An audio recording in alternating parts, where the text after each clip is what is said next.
Here we have the new Garmin Forerunner 570 and the watch model that it replaced, which is the Garmin 265 and the 265S.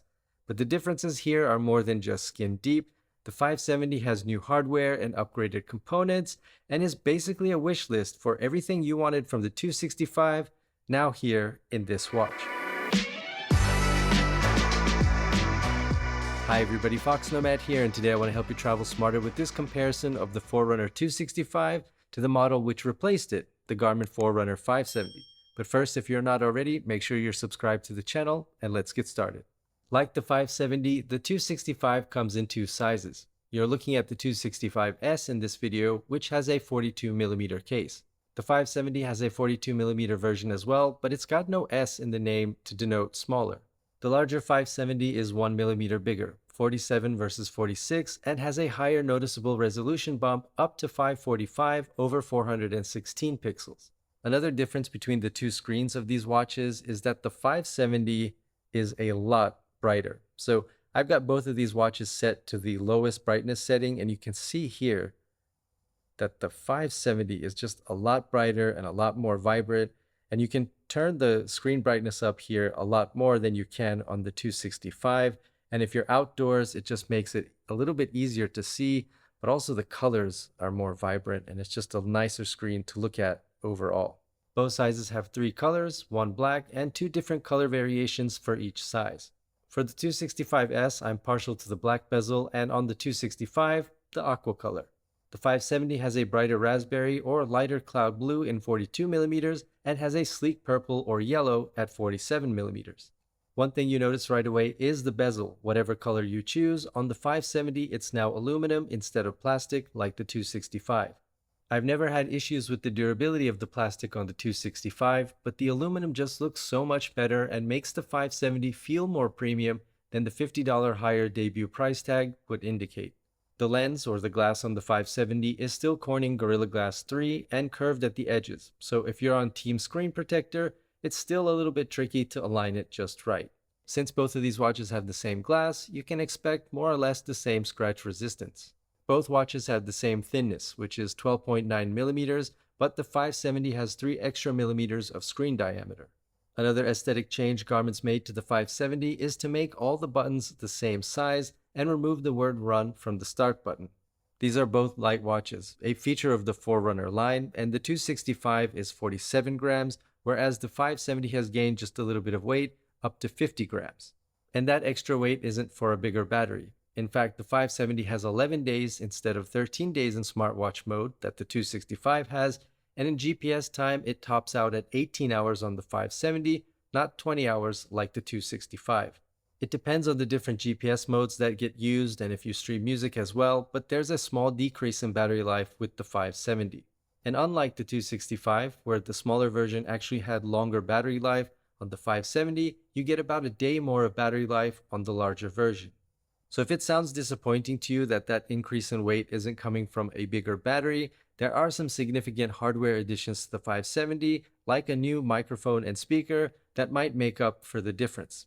The 265 didn't have a microphone or speaker, but on the 570, you can now make and take calls with your paired smartwatch, make offline voice commands like set a 20-minute countdown timer, and even stream music from the watch itself.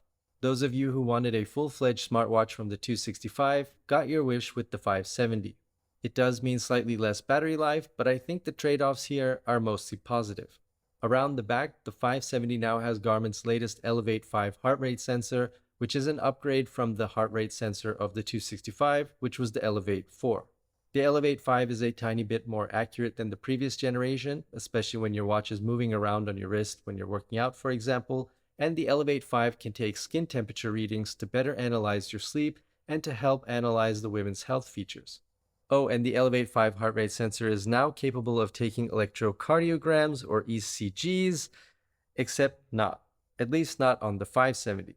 For some reason, Garmin has limited that functionality to the 970, but on the 570, even though the Elevate 5 heart rate sensor is capable of taking ECGs, Garmin has disabled it. So if you get the 570, you will get the Elevate 5 heart rate sensor, but you won't get ECG capability.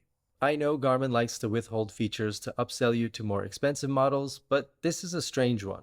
That's because ECG is not a feature you're going to use a lot or very often, but I guess Garmin figured they had brought so many upgrades to the 570 from the 265 that they had to hold some high-profile feature back.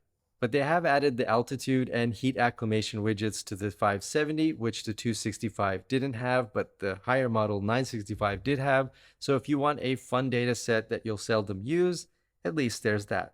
If you're like me and just can't get enough of data screens, then you'll enjoy the 570's evening report. It's similar to the morning report the 265 has, except it's just recapping your day with a look ahead with things like how much you worked out on that day and also what the weather might be like and what your training program maybe should be the following day. The 570 also brings with it a few more sport modes like some triathlon options and enhanced golfing features. And remember those extra pixels that I mentioned earlier in the video? Well, because of those, you get a few more font size options, both bigger and smaller on the 570 versus the 265.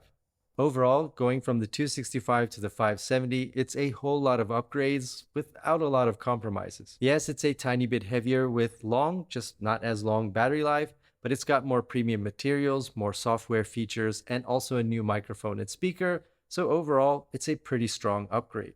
It's also only $50 more than the 265 was new, unlike the 965, which jumped up $150 to the latest version, which is the 970. You can also still get the 265 new for a good deal right now, but if you have the budget for it, I think the 570 is worth considering. It will be more future-proof with its hardware, and if the microphone and speaker is something you care about or want in a smartwatch, the 570 comes with that and a whole lot more. If you already have the 265, you don't really have to upgrade to the 570 for any sports or fitness features. But if you can gift your 265 or sell your 265, or you just have the budget for the 570, I think it's an upgrade you're going to be happy with. It's a big leap forward from the 265 to the 570, so who knows? Maybe that's why Garmin decided to change the numbering system of the line altogether. I have reviews of the 570 and the 970, and a comparison video of the 970 to the 570, so make sure you check those out if you're interested in any of these watches. But if you have any questions of the differences between the 570 and the 265 or any comments about the upgrade, let me know down in the comments section. And while you're down there, hit the like and subscribe buttons. I'll have new videos for you every week, and I'll see you in the next video.